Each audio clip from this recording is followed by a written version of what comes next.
வணக்கம் மக்களே, இன்னைக்கான வீடியோ ரொம்ப இன்ட்ரெஸ்டிங்கா இருக்க போது பாத்தீங்கன்னா அண்ணனை பத்தி தான் பேச போறோம். அண்ணன் வந்து காலையில வெள்ளனா 9:55க்கு ஆபீஸ்க்குள்ள நுழையிறவரு சாப்பாடெல்லாம் கட்டி எடுத்துட்டு போயிடுறாராம். ஈவினிங் 4 மணிக்கு தான் வெளியே வராரு. அப்படி என்ன பண்றாரு ஆபீஸ்ல அப்படின்னு, ஏன்னா இலவசத்தை பத்தியே தானே பேசிக்கிட்டு இருக்காங்க இங்க. அதை தாண்டி அவர் என்ன பண்றாரு ஆபீஸ்ல அப்படின்றதான் நம்ம இந்த வீடியோல பார்க்க போறோம். வாங்க வீடியோக்குள்ள போலாம். தமிழ்நாடோட வளர்ச்சி, முன்னேற்றம், முதலீடு வாய்ப்பு, இதுக்கு தான் முக்கியமான டிஸ்கஷன் நடந்திருக்கு. யார் யார் கூட நடந்திருக்குன்னு தான் இதை பார்க்க போறோம்.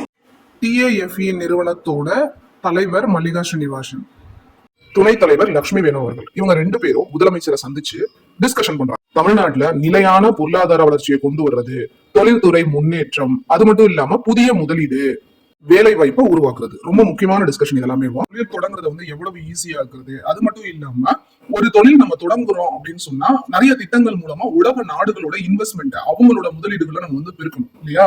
அதுக்கான டிஸ்கஷன் நடந்திருக்கு. ரொம்ப ரொம்ப இன்ட்ரெஸ்டிங்கான டிஸ்கஷன்.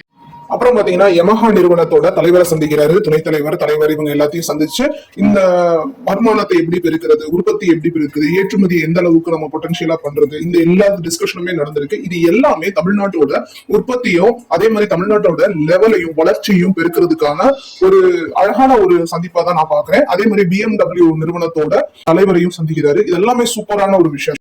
இப்ப நீங்க சொல்லுங்க, தமிழ்நாடு வளர்ச்சியை ஃபர்ஸ்ட் பார்க்கணுமா, இலவசத்தை ஃபர்ஸ்ட் பார்க்கணுமா? தமிழ்நாடு வேலை வாய்ப்பை பெருக்கி தமிழ்நாடோட முன்னேற்றத்தை ஃபர்ஸ்ட் பார்க்கணுமா, இல்ல இலவசம் மட்டும் போதும்ன்றத அவர் ஃபர்ஸ்ட் முடிவா எடுக்கணுமா? இத உங்களோட கமெண்ட்ஸ்ல நீங்க பதிவு பண்ணுங்க.